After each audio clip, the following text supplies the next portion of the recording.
เลยนะครับ Alright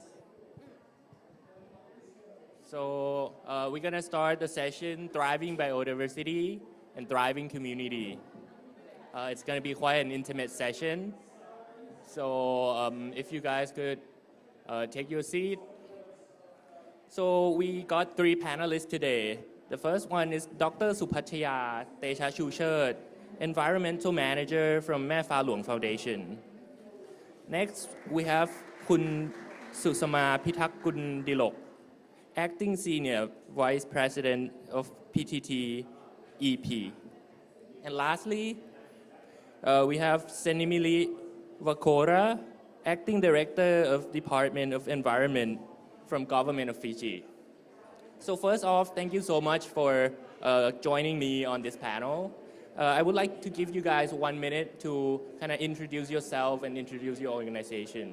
So let's start with Senimili, please. Thank you so much. Firstly, I'd like to convey my appreciation for the invitation to be part of your esteemed panel today and also to acknowledge the presence of the CEO and Dr. N. In today's panel. As said earlier, my name is Senimili Nakora. I work with the Department of Environment in Fiji. We are housed under the Office of the Prime Minister. And back at home, I've worked in the area of development control as well and environment impact assessment. And I've just been recently appointed to the acting director for the department a few weeks back. So I'm still very new to the role, but nonetheless, I'm privileged to be here as part of this esteemed panel. Thank you. So congratulations on your promotion, Senimili. Thank you. So next off, can we pass it to? So. PTT EP is quite famous in Thailand sphere, but could you give a brief introduction of what the company is to our foreign friends? Okay, first of all, I have to say that we are very thankful for having PTT EP here as part of the Thailand Pavilion site event on the topic of thriving biodiversity and thriving communities, My name is Susoma Pitakundilok. I'm responsible for the sustainabilities, the decarbonization and also the social development for the PTT EP. I also have a quick 1-minute video presentation of PTT EP so you understand better what our business activities are. Okay, please. PTT Exploration and Production Public Company Limited. A Thai company dedicated to explore and produce energy from natural gas and oil fields over the last 3 decades. Operating under the PTTEP Sustainability Framework, we explore with determination and produce with expertise. We explore opportunities and produce in an ethical and transparent manner. We explore happiness and produce a better quality of life. To create sustainable value for all our stakeholders. With the vision to be the energy partner of choice. Because energy security is the beginning of every life. We will grow together for sustainable energy. PTTEP, Energy Partner of Choice. Thank you. What an amazing video we have. So next off, let's move to Dr. Supachaya from แม่ฟ้าหลวง Foundation. Can you give us a brief introduction of what we do?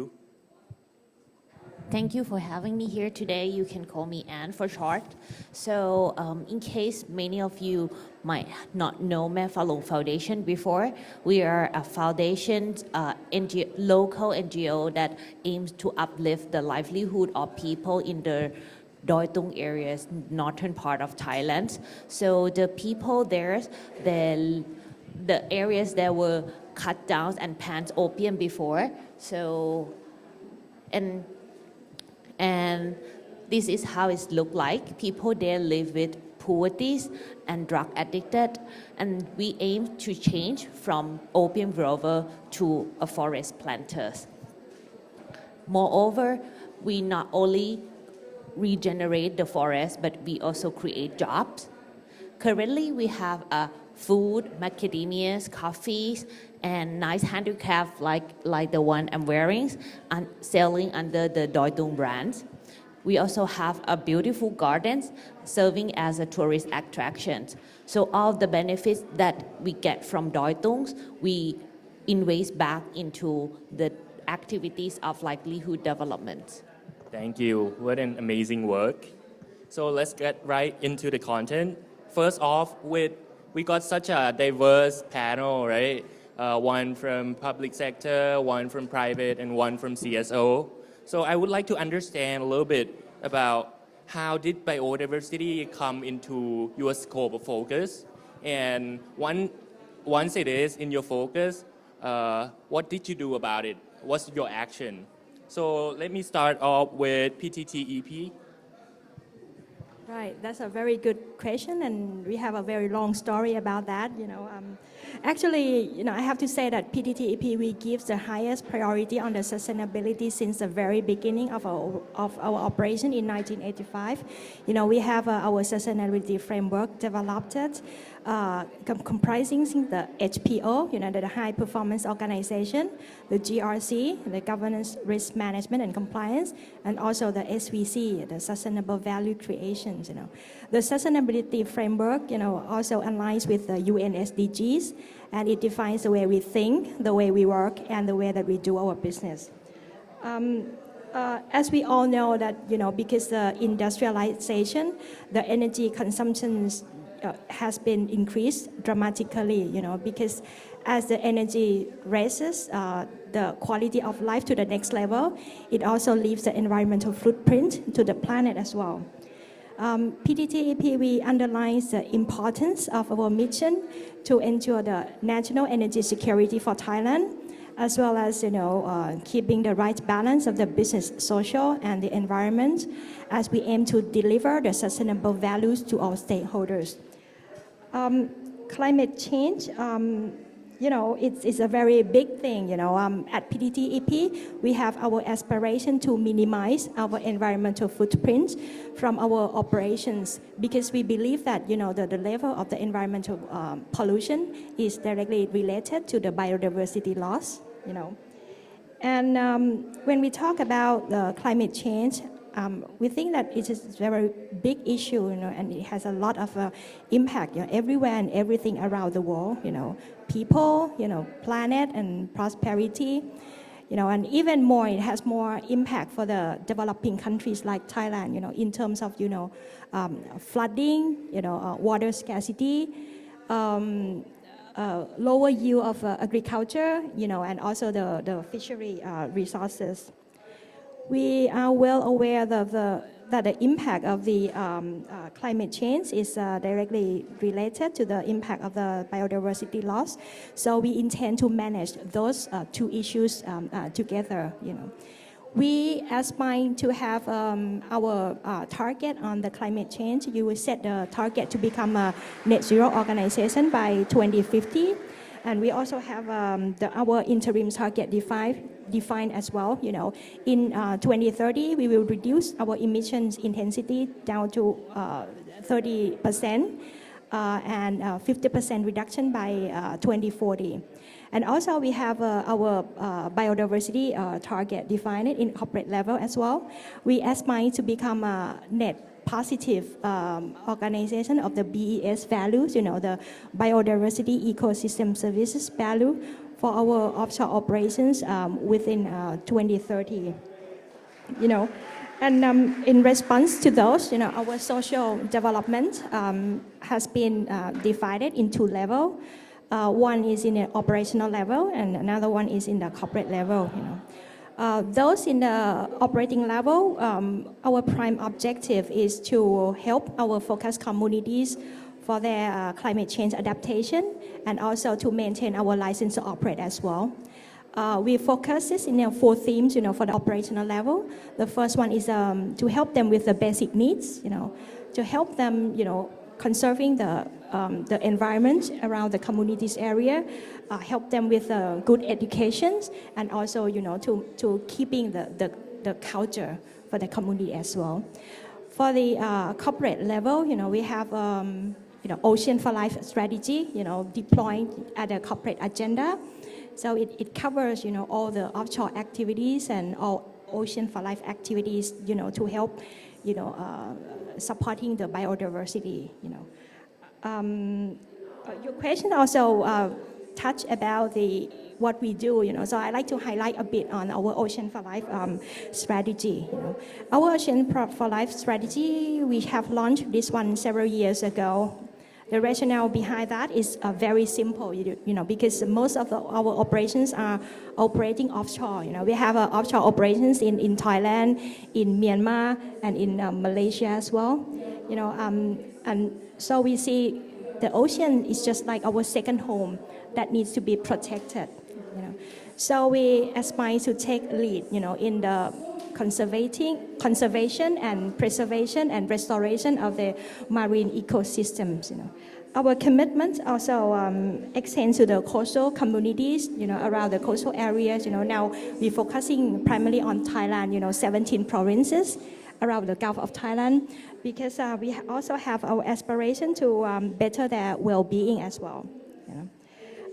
We have defined a 2030 target, as I mentioned earlier, to become a net positive impact of BS values by 2030, and also, increase of 50% community income when compared with before project implementation as well.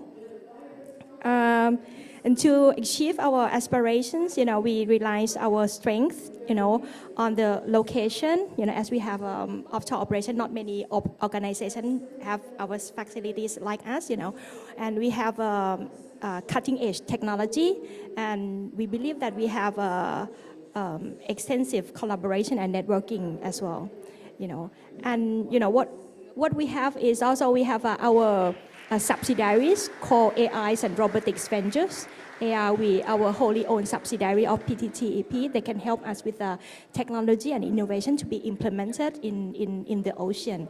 And also we have extensive collaboration. We have lots of MOUs, with academies, Mae Pha Luang, and also the government authority as well.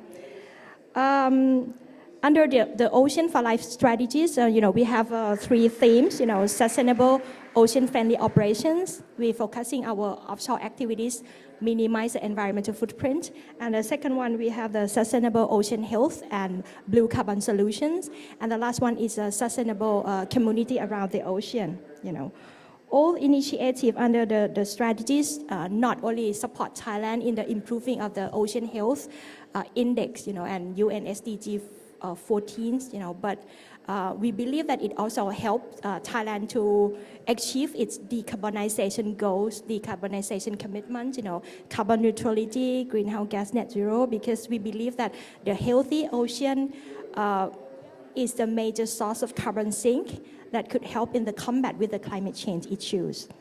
And this slide, currently I like to say a little bit that recently, just last year, we have launched PTTEP Ocean Data Platform, to disclose our ocean size information, both meteorological and the oceanographic data, as well as to disclose our information about our ocean initiative and studies.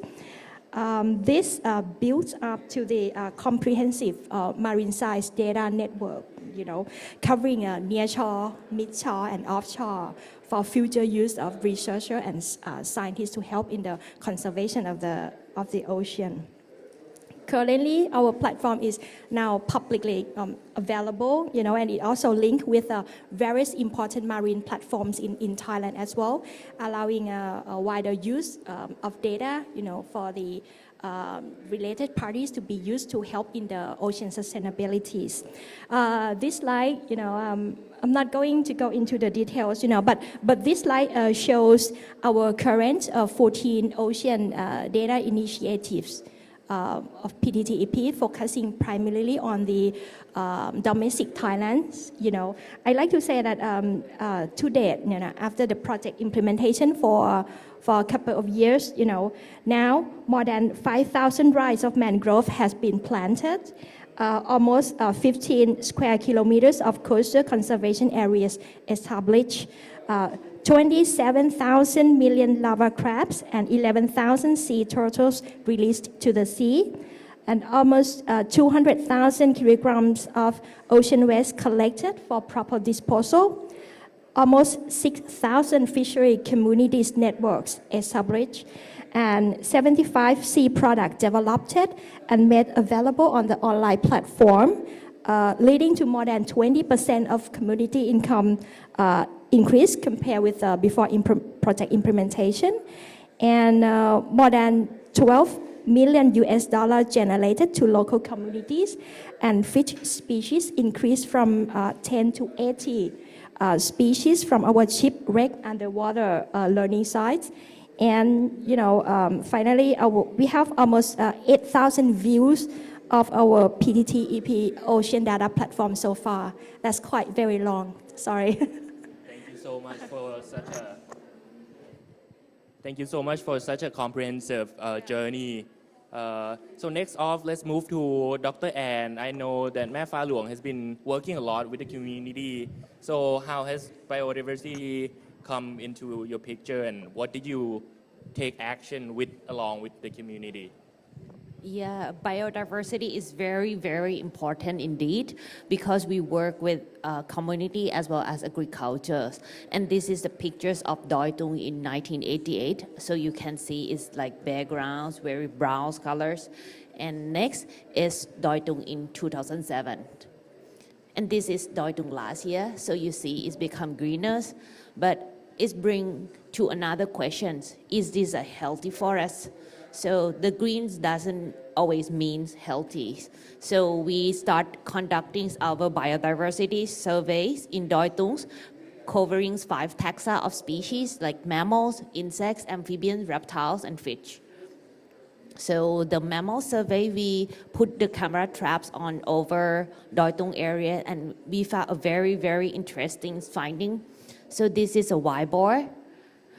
So even white boar is very common animals, but you can see it's come in like a families of 5. So it means the numbers of white boar is increasing in the areas. The next ones, in Thai we know it as a riang pa or goros. We known long ago that they're present in the areas, but this is the first shown evidence of the presence of the goros. And recently we found only 2 of them, and we try our best to protect them and increase the numbers. And lastly, recently on September this year, we found a pangolins with a critically endangered species that were treated. And however, in Doi Tung, where the community live with the nature, this species still present.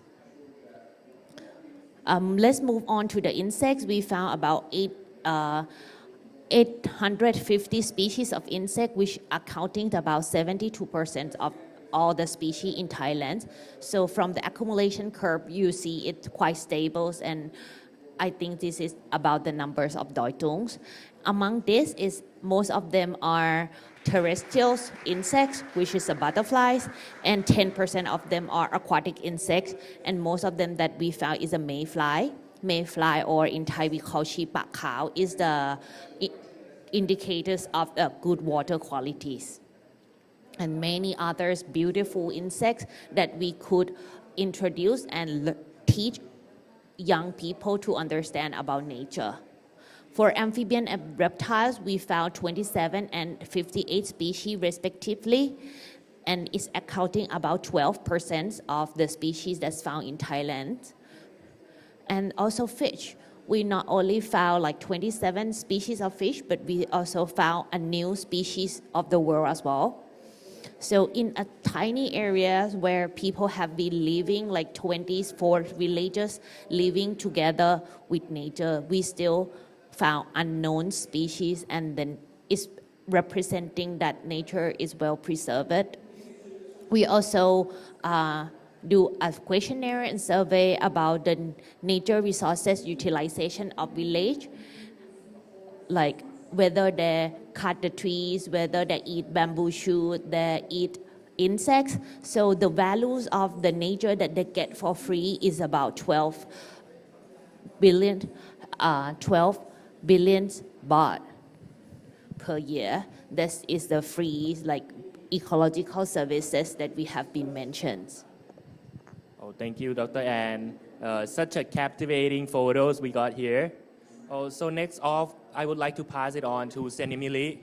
I know that Fiji has been at the forefront of climate change, and you guys have done amazing work with the Biodiversity Act, Biodiversity Law, implementing it. So could you share us some experience on that? Thank you so much. Firstly, my apology, I don't have a slide to show you this morning, but I'll try not to bore you. I'll keep it very brief. But for Fiji, biodiversity conservation is embedded in our way of life, our traditions, our culture. Majority of the land in Fiji, about 90% of the land in Fiji belongs to the indigenous people. So the conservation of their natural resources is their day-to-day living. In most cases, in terms of development, the traditional owners have to give approval for any development to be undertaken on their land. But in the international arena or more formal arena, Fiji's biodiversity journey started in 1992 when we signed up to the Conservation of Biological Diversity along with 190 countries across the world. Dwelling from that, in 2003, Fiji had drafted their first national biodiversity strategy. In 2003, that was endorsed in 2007. So currently, our national biodiversity strategy is from 2020 to 2025, and it seeks to strengthen the sustainable use and management of our natural resources, the protection of our country's biodiversity, the strategy focuses a lot on the conservation and the protection of indigenous land, their resources, and their biodiversity. So apart from that, we've also developed a number of strategies at the national level. Fiji has a green growth framework. We also have our national development plan, and biodiversity conservation and the inclusion of community, the protection of communities' resources is a core element of our national plans, our national strategies as well. Thank you. On this note, I just want to get more experience of what are some threats that climate change pose to Fiji? Yeah, so because we are a developing nation, at the moment there's a lot of move towards infrastructure development. There's a lot of move towards urbanization, expansion of our agriculture sector, the mining sector as well. So most of the threat to our to biodiversity is from our land conversion, converting our forest, our ecosystem to cater for agricultural expansion, the logging industry as well. We have a rich biodiversity in terms of our forest ecosystem. About 95% of that is natural forest, but because of urbanization and development expansion, a lot of those are threatened from logging, from mining, and even land conversion to cater for tourism. We have our main export is tourism. So a lot of our coastal resources as well and biodiversity are affected. So the main threat, I would say, is development, but we try as much as we can to develop sustainably. We have laws in place as well to look at that aspect. Thank you. Thank you. I think she posed a very important question about how can we balance the development along with the sustainability to develop sustainably. So we see that everyone has done quite a lot of action in the realm of sustainability.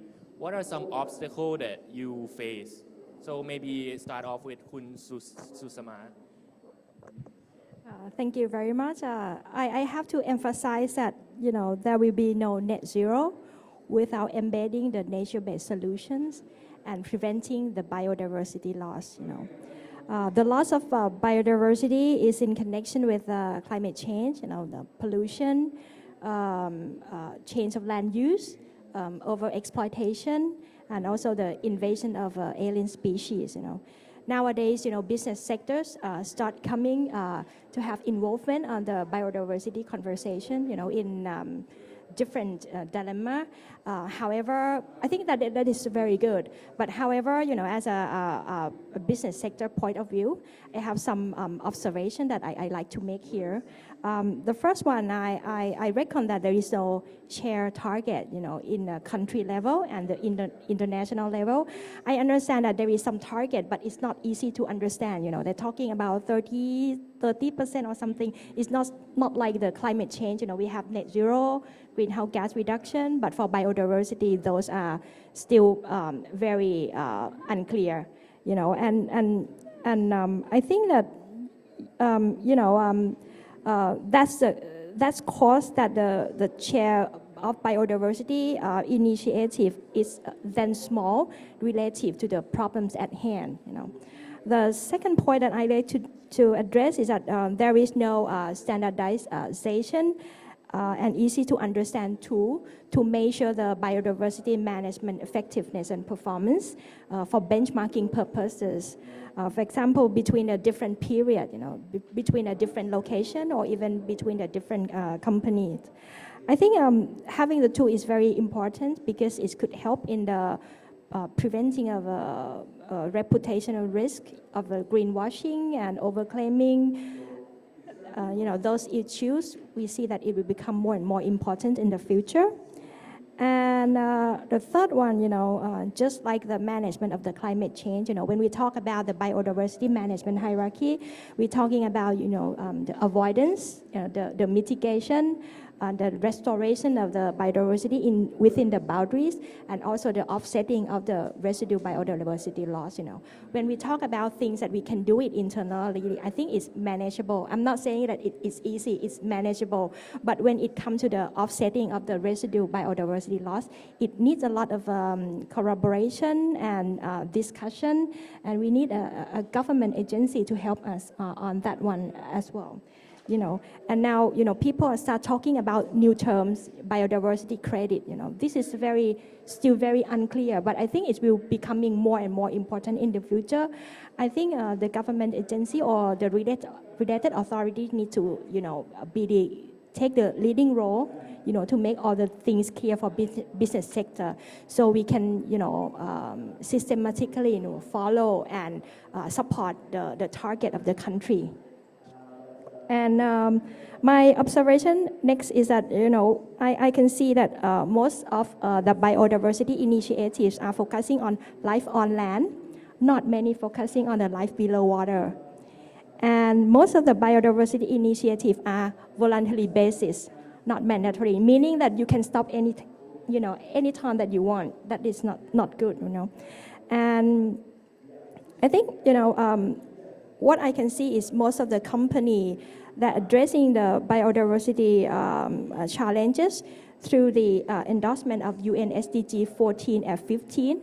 But if you look in the detail, you will not see that they actually have the target of the biodiversity because it's not quantifiable, I think. And I like to say that, the biodiversity issues are very, very important. Last week I had a chance to read a book, called Sustainability, written by Mr. Rajiv. He is a very well-known in the leadership area and sustainability area. There is a quote in his book, very interesting. He said that, from his study, last 10 years, the more than 1 million species will face extinction, you know. While the expected rate of species to be extinct will become about 5 species per year, but last year, more than 10,000 times, you know, more than the normal rate. That means, you know, a dozen of species goes extinct every day. So what this tell you? It tells you that mean the biodiversity issue is very critical. We all need to work in the full speed, you know. We need to have some urgent action to start our biodiversity action at the scale that the current biodiversity loss requires. That's my view. Thank you. Thank you for such a convincing statement. So the problem lies in sincerity, commitment, and the standard. So moving on to Dr. Ann, having a community at the center of your work, do you encounter similar problems when you do sustainability? I do agree with people like the measurement system is not yet in place. It's quite difficult to like quantify the biodiversity, the values of biodiversity to make everyone understand on the same page. So I think that communities understand biodiversity in the levels of their livings that got water, natural resources, and in terms of like an organizations or a companies is a different thing that's difficult. And moreover, in order to conduct a biodiversity survey at this point, the human resources or expert is a bottleneck. Like very few numbers of experts in the areas that could identify all those like 800 species of insects and things. And in terms of the main challenges of a countries, I think law and regulation is one of the problems because we didn't yet have strategies and action plans of our nations, and that might lead to a different directions of each organization that's moving forward. That's awesome. So, Sanimili, the same question still stand about the obstacle of implementation, but it would be insightful to get your opinion on what would be the next step for the government to take action on biodiversity. Thank you so much. Just adding on to what was shared earlier, perhaps before I go there, just to share with you some of the works as well that we're doing in the marine space, in the ocean space, in line with the CBD and the Global Biodiversity Framework Goal 14. So I believe other countries are dwelling in that in the space as well. But I think for Fiji, we're working towards dedicating 30% of our oceans offshore as marine protected areas.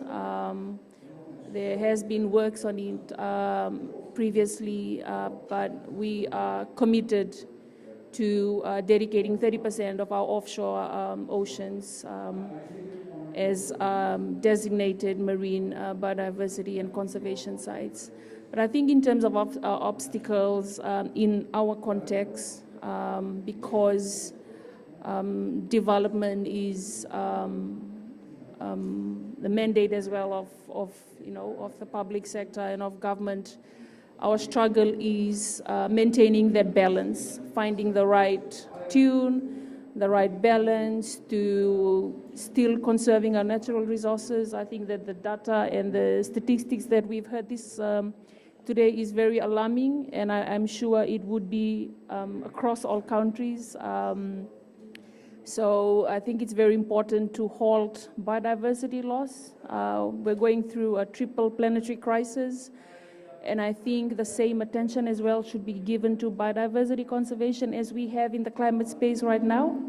A lot more actions is needed and a lot more commitment, and I think it has to be done fairly quickly because with these externalities and threats as well, we would lose a lot of our species, and they're very important for our ecosystem services. So I think for us it's finding that right balance, and we could do that in collaboration with other governments and NGO in Fiji. We have a very active NGO spaces in Fiji.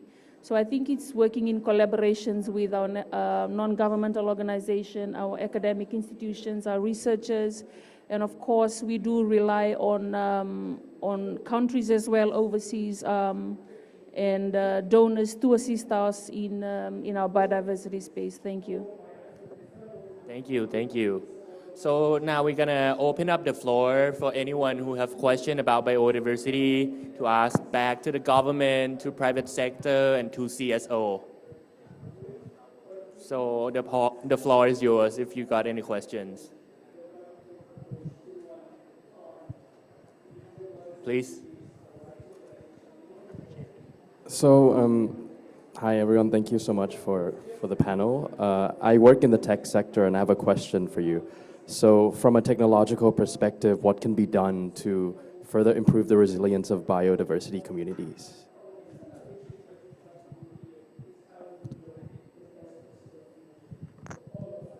Okay. I think we need a lot of technologies at this moment because, as I mentioned, the human resources on biodiversity experts are very limited, and technologies could learn from like what in their head, and then we could identify the species from the technologies used, and that would help a lot for a local community as well to understand like what kind of animals, and there's numbers of technologies that had been using for the citizen science. So like normal people like you and me can like through camera take photo, and then the all GPS was embedded, and then there we have a big data set of which species have been present in the areas, and more technologies may be needed like acoustic, bioacoustic that identifies species from sound, or visualize things that identify from pictures. So, and moreover in terms of protections, may be used in many applications like fire detections, alarmings, and so on, in order not only to protect the biodiversity but to protect the home of the animals. Thank you, Dr. Ann. But for me, I think that question kind of poses another dimension to it, because technology can increase the awareness of people to become more, recognize more about biodiversity importance that play into the climate change space. So do we have any more questions from the audience?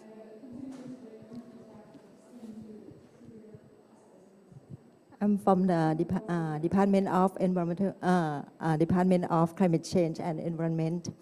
I wondered that how to link between the biodiversity and climate change in order to teach public awareness or students or in the schools how to link between the biodiversity and to climate change solutions. How the process is it? What do you think? Actually, I have to say that I'm not a biodiversity expert, but I have kids, at home. I reckon that, the teachers start to groom the environmental awareness since, the beginning of the educations. Now, my kids, they have the idea that, by growing the trees, the biodiversity will come, and it will also help in the carbon sink as well. But I just told my children that maybe that's not enough, not just growing any trees, will increase the biodiversity. You have to grow the right tree at the right place and at the right time as well. And also they need to understand about the conservation of the animals and plants as well. And I try to teach them about the alien species, You can see that if you go to Otoko or Jatuchak, I understand that there's a lot of alien species in the market. I think we need to start have giving the awareness not only for the children but also for the the value chains and everyone in the country as well. That's my view. If I could just add on to that, for Fiji, about 60% of our population is youth, including children as well. So I think it's very important to introduce very practical ways, as shared by the CEO at the very early stage. And I think it's sending the right messaging as well.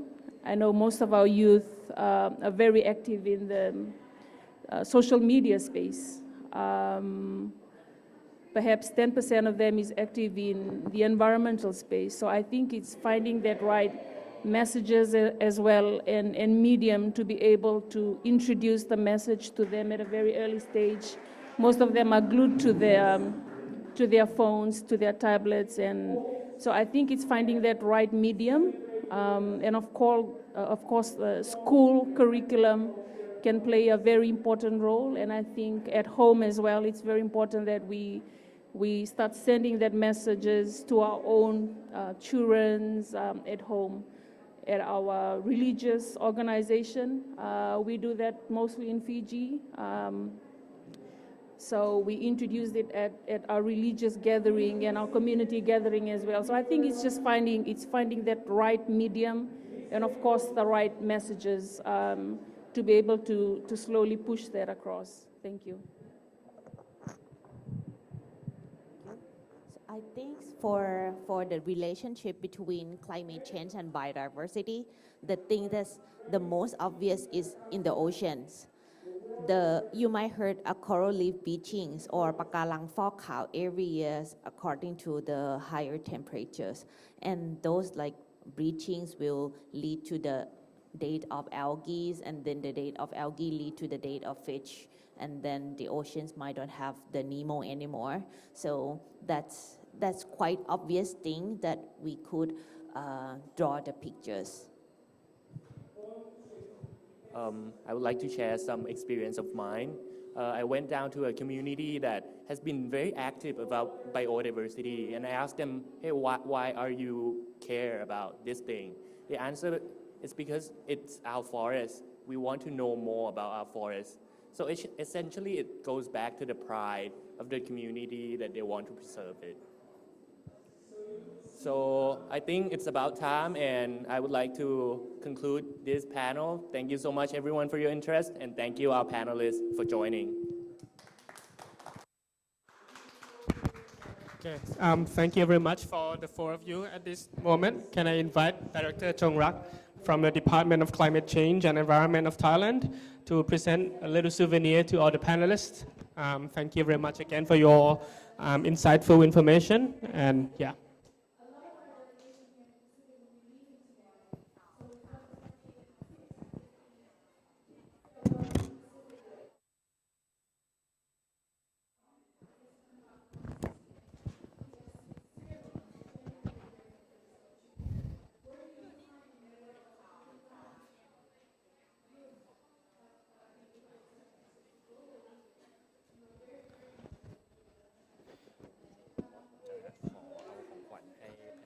Okay. Okay, and can we also present a little souvenir bag from Doi Tung Foundation of Thailand to our panelists as well?